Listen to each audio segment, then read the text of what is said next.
What is good, guys? Back on the YouTube, finally getting more consistent.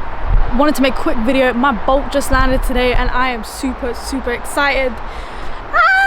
We've had so many issues. This got stuck at customs for like 5-6 days and I was worried that they'd lost my parcel. My second bulk is being made. I think it's being shipped to me on Sunday or Monday, so we're getting the dice rolling, and I'm dropping again this month on the 30th and I'm super excited. So I'm going to be filming. I've got my little setup right here to film some content for the short form. I brought this monster tripod out with me so I can film obviously me opening the bulk and whatnot. But yeah, here's the bulk. It was about 40 orders in here at the moment, so I'm just going to unpack this on camera, show you guys the process. I'm going to be showing you guys shipping out the parcels later on today, packaging them up. My girlfriend will probably help me with all that stuff as well. But yeah, I'm super fucking excited. This is my first bulk I've ever opened and I sold out first drop, so we've got a lot of celebrating to do today. I'm super excited. The bulk is so fucking heavy, like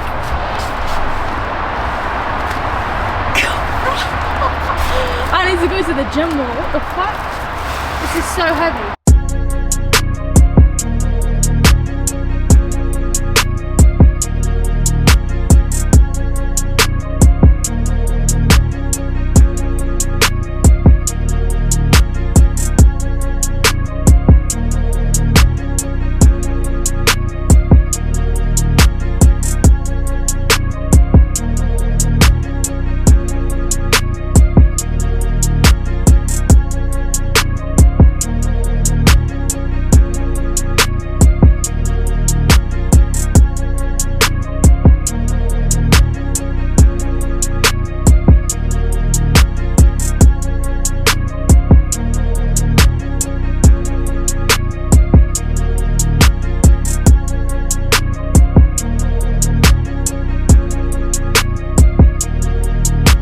When you're obviously ordering your bulk, when you're using your manufacturer, things can go wrong, and this is a prime example of something that's gone wrong. So you can see right here, I'm going to hold it up to the camera, the bags have been printed on, but I've literally used such a bad example. Wait. The bags have been printed on like this, and then essentially what's happened in transit is it's all gone all over the back like this. This is not even the worst one. This is probably the best one. Like this, for example, I cannot be sending this out to customers.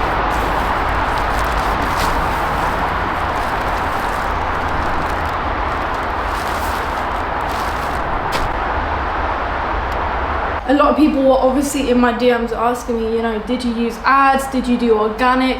How often did you post for? Like all of these questions, because obviously a lot of people that follow me at the moment are people who, I don't know, want to start a clothing brand, people who are doing other online business and maybe want to transition into having a clothing brand. But yeah, I just thought I'd add a little segment to this video where I talk about the exact game plan that I did, how I did it, things that I've learned, things that I wouldn't do again. Obviously, literally with what just happened then. And now, like, there's been so many problems to handle that this is me firsthand experiencing them and firsthand kind of working out how to kind of get around them. So for example, my main focus, whilst I was obviously, because I did a pre-order, I was quite concerned about obviously customers, you know, charging back, customers getting pissed with how long it was taking. My manufacturer genuinely took 7 days to finish my bulk, which was outstanding, really quick. There was only 35-40 orders, which is obviously relatively low, but that's still super quick. Then he shipped it literally on the 7th day, but customs held up my package for, I think it was like 5-6 days.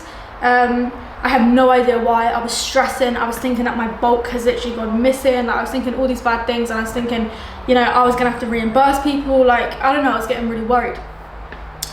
Obviously, the main point of what I'm saying is, throughout that period of uncertainty, throughout the jump from when the customer ordered to when the customer received their order, they were getting so many emails. Not so many to the point where I was harassing them, but emails in a sense of, okay, the bulk's now, like, the production has now finished, here's a picture of production. The bulk has now been shipped, here's a picture of the bulk being shipped, or etc, or my apologies, guys. you know, the bulk's been held up. I'm not sure why at this moment. If you need any questions, drop me a DM. Here's a 20% off code for being so patient. We really appreciate you. Things like that. Customers are happy to wait for pre-orders as long as you do have constant communication with them and you give them responses. If someone DMs me, oh, where's my order? I respond to them as fast as I can, tell them exactly where it is, tell them the situation. And a lot of people, 99% of the time, don't have problems with it as long as you do keep them updated. I think pre-orders go wrong when people kind of keep them in the dark, don't update them regularly, are slow to respond to DMs. There's so many problems that come hand in hand when you choose to do pre-order. And that's why I was nervous about doing pre-order. But for me, the reason why I did do it was because I didn't kind of have any idea with regards to how many I was going to sell. So I could have sold 50, I could have sold 60, I could have sold 100, but I also could have sold 20 and not even met the MOQ. And then I was stuck with products that I didn't sell or anything like that. So for me, it was a case of, because it was a learning curve and it's my first drop, it had to be pre-order for me personally. Pre-made, I've got a pre-made drop literally being made at current. It's dropping on the 30th of this month. And that's basically, now I've done one pre-order, I understand, okay, at the moment we're now at around 30, 40 orders. And that was with pre-order, and people have a deterrent in place to purchase when it is pre-order because they don't want to wait for that product. They don't want to wait 3 weeks for shipping, which is what I had to obviously put in the description. So having pre-made with no wait, I could sell even more, but at least I have that baseline of 40 to kind of work with, which is nice. I wanted to add a bit into this video talking about the main avenues that I use for marketing. I've got a lot of people in my DMs basically saying to me, you know, they've started their clothing brand, they've got their designs, they've got every single factor, but the main thing that they don't know what to do on is marketing. So I'm going to break that down for you guys, exactly what I did. I get a lot of questions also asking me about whether I use organic, whether I use paid ads, or whether I use the mix of both. So if you're watching this and you don't know anything about me, I own a organic marketing agency, and I've been doing organic marketing for the best part of about 2.5 years now.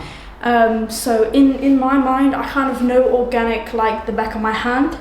But when it comes down to paid ads, that is something that is basically Chinese to me. I have no idea kind of how it works. I've been delving into it a bit more, watching some YouTube. I am looking for a mentor, obviously, to teach me that step further, because the end goal for me is kind of to move into paid advertisement and also kind of master that skill myself so I can run it for myself for my clothing brand.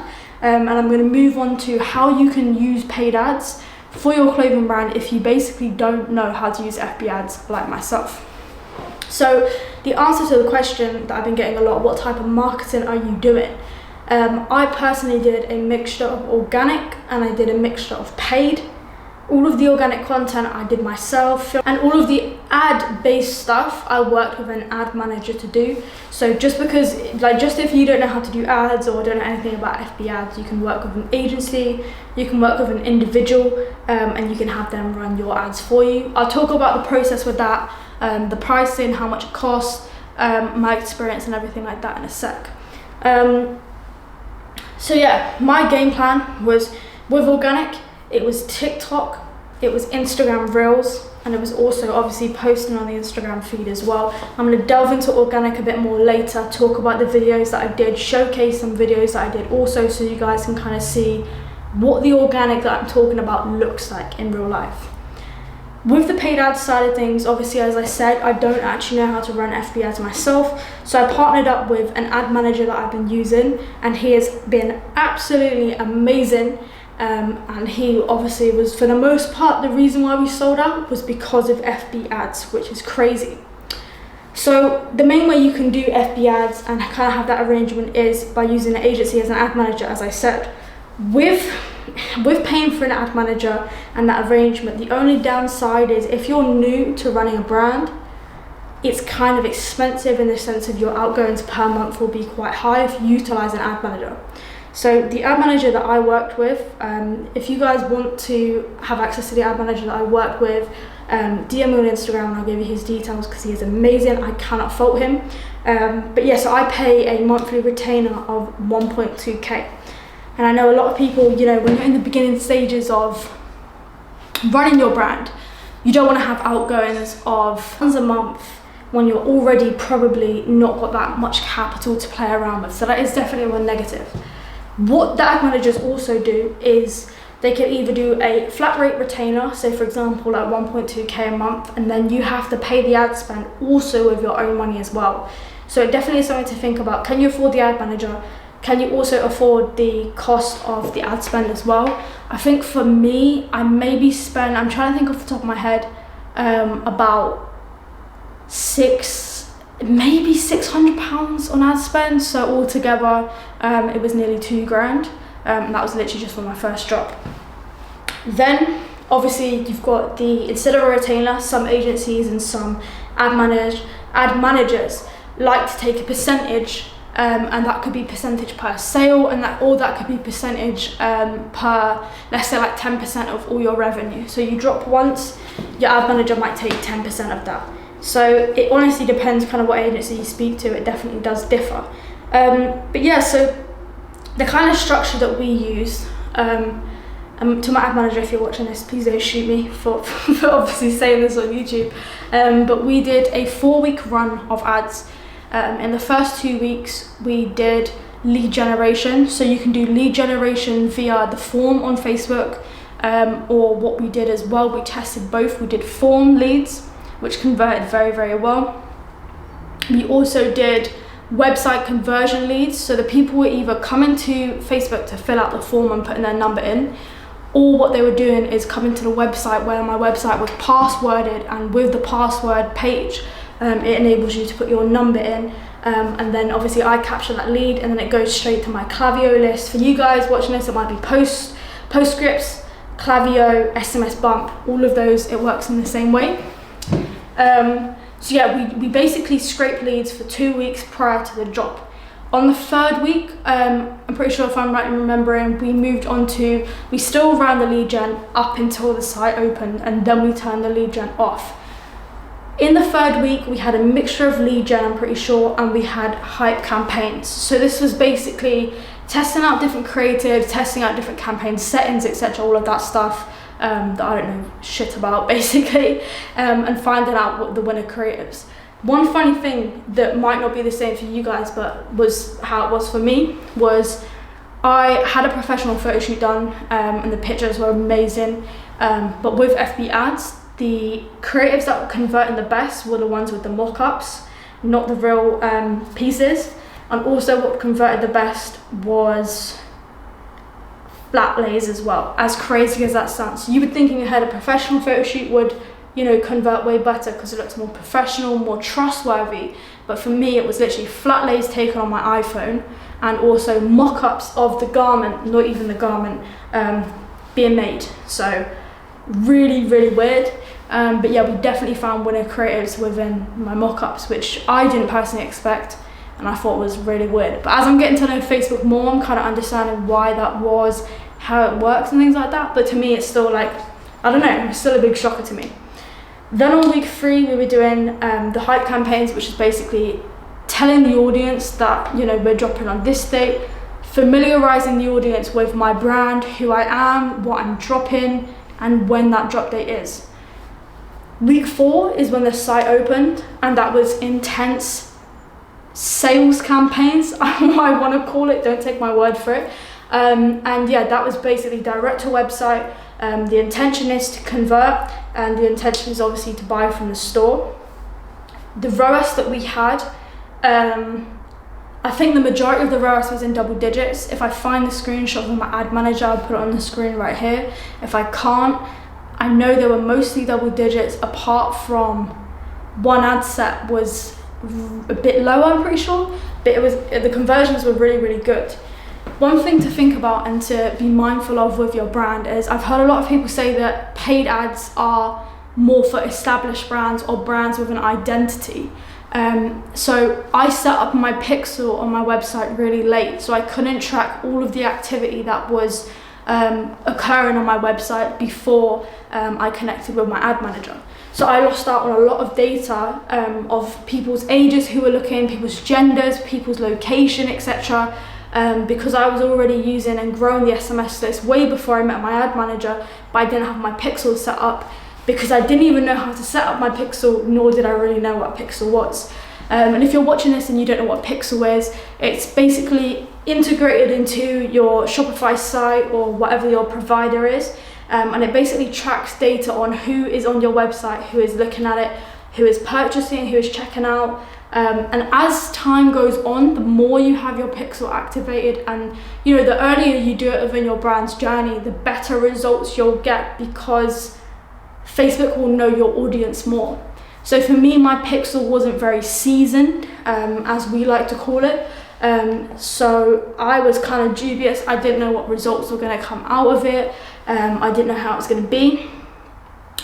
With the FB ads as well, there was a few abandoned carts. And obviously, upon reflection, after my drop, I realized there are a good few reasons and deterrents about why people didn't purchase. And obviously, from that learning experience and learning curve that I had there, I've implemented it straight into this drop. So one of the deterrents that I had was it was a pre-order. People don't want to wait, because you've got the likes of Amazon, etc., delivering at such a fast rate. I think a lot of small brands have given pre-order a bad name because they take 3 months to ship, etc., all these alternative issues. And also a big mess up on my part was that I dropped before payday. So I dropped at a point, it was relatively in the middle of the month, and people had not been paid yet, and it was probably not the best move. That's obviously me just not knowing when payday is and just being a fucking idiot, but you live and you learn. So now I basically put this next drop after payday, so everyone who works a job or gets paid, whatever, has been paid by the point I'll drop. So they'll have money to play around with, they'll have money to waste when they get, when they see my ad and they want a cheeky little spend, they'll have that money to spend. Rather than seeing it, they don't have money, but they're getting paid in 5 days, but they would have forgotten about your ad and who you are at that point. Obviously you can run retargeting ads, but do you know what I mean? You want to kind of catch an impulse buyer in the moment, which those things definitely came into play for me as a deterrent for why I didn't get as many sales as I could have. But this next drop, pre-made, and I'm dropping after payday. So I've implemented those two things that I learned from directly into my next drop. Another thing with paid ads that I liked was it was reliable. I think with TikTok and organic avenues, your videos can go on a high for a good amount of time. You can be going viral. I went viral a few times before this drop and during this drop.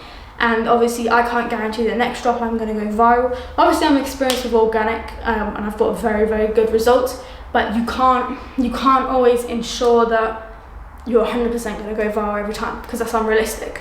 So with paid ads, I kind of like the fact that it's more controlled, more predictable, it's more database rather than just, posting this, let's hope something goes viral. So I think that's why I decided to go down the route of using both, because I've got something measurable and reliable, which is the FB ads and the paid ads, but I've also got something that is creative, a good outlet, and it's free as well, which is another positive for organic.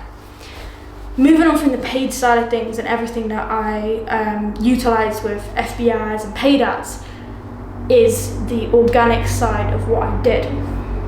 So I utilized TikTok short form, and I also utilized Instagram Reels. So Instagram Reels played a big part in growing my Instagram. I think I'm at like nearly 850 followers or something like that, which is okay. And posting, I post 2 times a day on Reels, super clean, creative content, showing a bit of BTS, showing the process, all of that stuff, so people are buying into me, buying into the process, and also buying into the brand and the aspect, the lifestyle of the brand, which is something I'm trying to convey even more at the moment. And with Instagram Reels, obviously there were a lot of people coming onto the Reels organically while scrolling, which were then following me, which then helped me build my following. I did get a good amount of followers through paid ads, and I will be running paid ads again a second time on this next drop for sure. And that's going to be a test for me to see how it goes. And see how it goes the second time, because it's a different product. It's a variant of the same product, but it's not the same. So it could go better, or it could convert less well. So I'm kind of excited to see how that works. Yeah, and then obviously in my summer drops, keep repeating the process of utilizing organic, but also using organic, utilizing FB ads as well.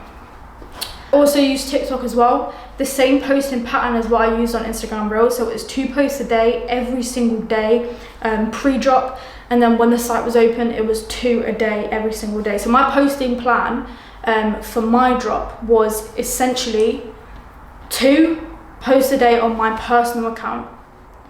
And this was for 3 weeks pre-drop day. Well, 3 weeks include, so 3 weeks prior, 1 week including, so total 4 weeks.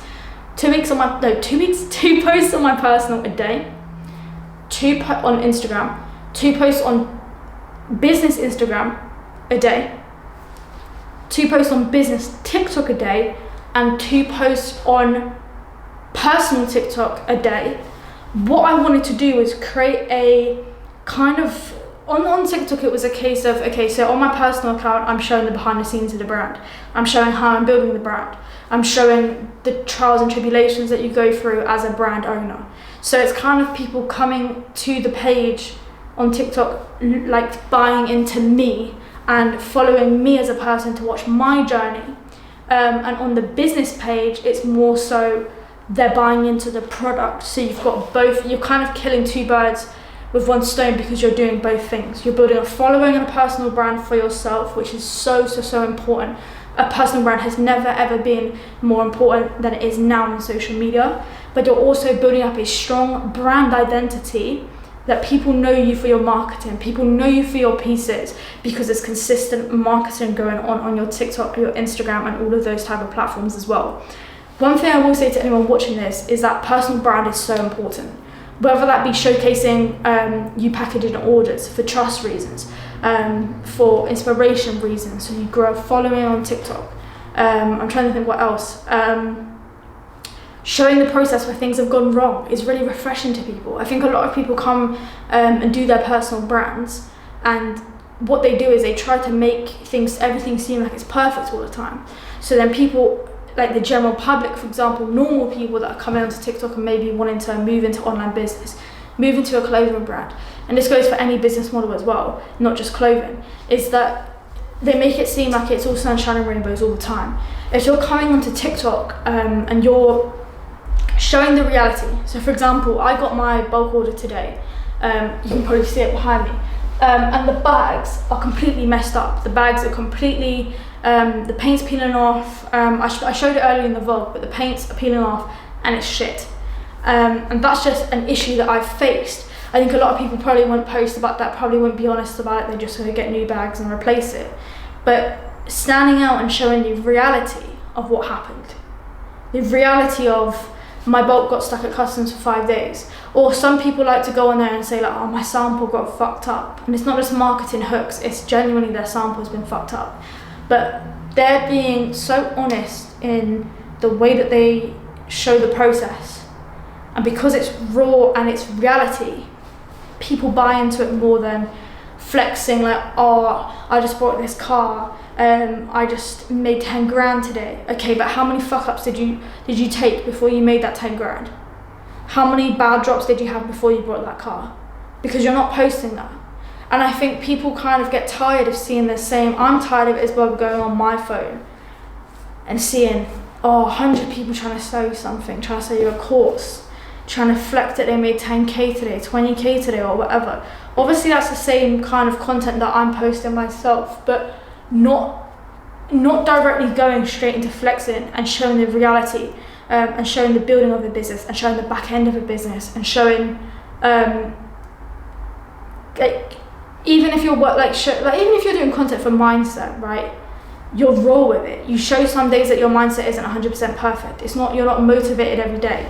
I think because people look so much at creators and creators who push themselves to have a perfect life, people really value way more when you are honest and genuine with what happens, with the way you're feeling, with whatever, because you're showing the positives and the negatives, which is relatable to people who are outside of that niche, to people who are just scrolling. And the more genuine you look and the more you show the process, like the real process, the more people are gonna fuck with your brand, because it's not fake flexing on the net, it's real. So yeah, that's kind of the approach that I'm taking. I do need to be more consistent with my personal brand. I think because I obviously work in other sectors as well as this, I own an agency, I dropship full time. I'm obviously big into mindset. I'm trying to work on my mindset. I'm trying to journal. I'm trying to read a lot. You know, I'm trying to take time off as well. I think it's kind of one of them things for me that I'm not consciously thinking about all the time. I'm not pre-planning videos. I'm not aiming to get like 2 videos out a day, etc., etc. at the moment. And I think I do want to get more consistent on YouTube. I do want to get more consistent on TikTok, etc. 100%, because I feel like I've not even given it a big enough chance yet to really reap the rewards of staying consistent.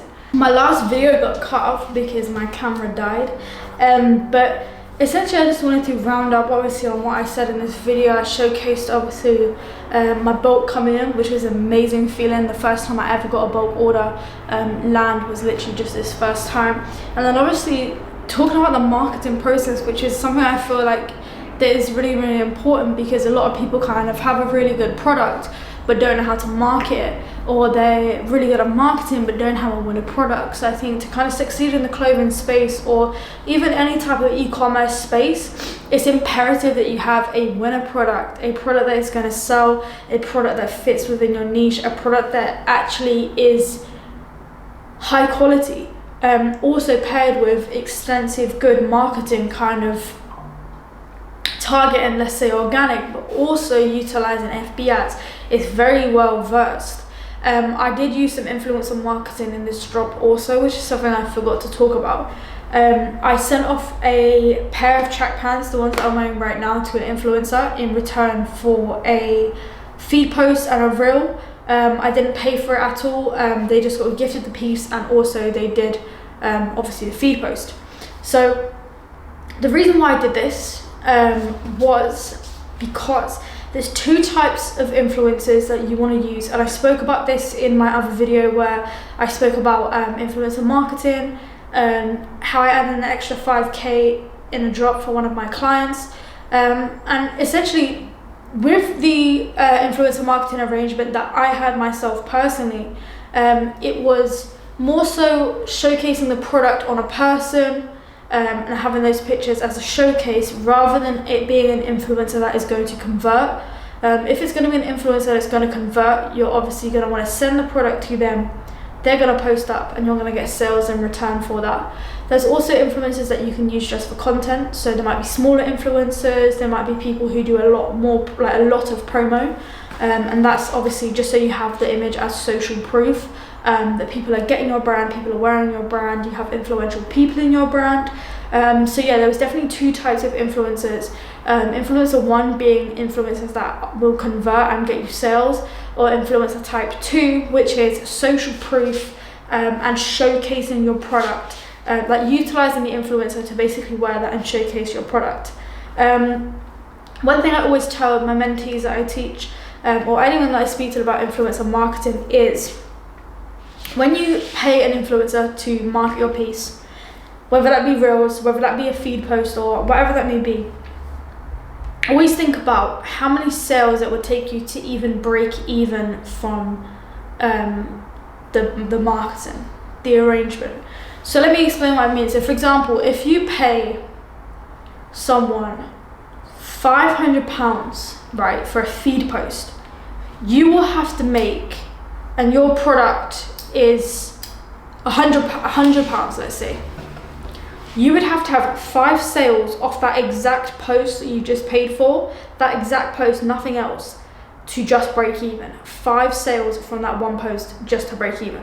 So you can either go down the route of wanting to break even and just having it as social proof, essentially like the other influencer, but having the audience there, having the image there for your own use, and just to slowly get your name out there, your brand name out there, your brand identity to be known by other people because they have reach. Because what a lot of people say is, oh, I'm going to lock in with influencers that charge $8,000, $5,000, right? But you need to think about how many sales you actually need to make off that one thing to even break even. Otherwise, you're just spending money on marketing and you're not exactly getting any ROI from it. Like, it's all good and well, it's got someone in the piece, but what's the ROI on that? Like, you've got to think about, is it worthwhile? Is it realistically going to get me conversions? Is this a waste of my time? Is it a waste of my money? So what I usually do is, I have a list of influencers, and it's split into 2 categories, as I said. Social proof influencers and conversion influencers, and depending on what I want, I will pick an influencer from there and I will send them a piece or pay for promo or whatever the arrangement will be. A lot of times I speak with other brand owners who have used different like variations of influencers, and I'll chat to them. I'll say, you know, how did it convert? Did you get sales from it? And obviously I'll be able to understand from them which influencers they had success with, which influencers they didn't have many conversions with. So it enables me to kind of determine, okay, this influencer I'm going to use for just images, social proof, and this influencer I'm going to use for conversions, because, you know, X person who owns whatever brand had a really good experience. But yeah, honestly, I think that is I will do a bigger video on my game plan on YouTube content, on Instagram content, short form content with a clothing brand. I will go into greater depth with that 100% because I think it is something that needs to be spoken about in more detail on my channel 100%. But I just want to say to everyone who subscribed to my YouTube, thank you so much. To anyone who watched this video, thank you so much. I appreciate the support. I hope obviously the game I dropped today was super helpful. I do want to be more consistent on YouTube. I just think the views aren't rocking with me, so it's kind of hard to stay consistent in that sense because I am so busy in other areas. If I'm not getting a return from this, it's kind of like, why am I spending so long filming, editing the videos? I do think I'm gonna stick it out. But yeah, I'm gonna be definitely dropping some more game, showing the raw process of my brand as well, like I've done today, showing more lifestyle, day in the life vlogs, etc., showing what it actually is like to run a clothing brand, and everything like that. I'm gonna delve into marketing a lot more. I'm going to delve into designing and anything else kind of related that I feel like is super important for people to know. But yeah, with that being said, that's the end of today's video. I appreciate everyone watching, as I said. And if you guys found this helpful today, please drop a subscribe. I'm trying to get to 1K. Obviously, that's my goal for the next couple months. I need to be more consistent so bad. I need to be more consistent, but that's my aim, is to be more consistent and get to 1K. So help me get to 1K. If anyone has any questions at any time, obviously feel free to drop me a DM. My Instagram is in the caption. If you have any questions about mentorship for clothing brands, mentorship like marketing specifically, mentorship for marketing, anything dropshipping or Etsy, feel free to just drop me a DM and ask me any questions because I would love to answer and connect with you guys.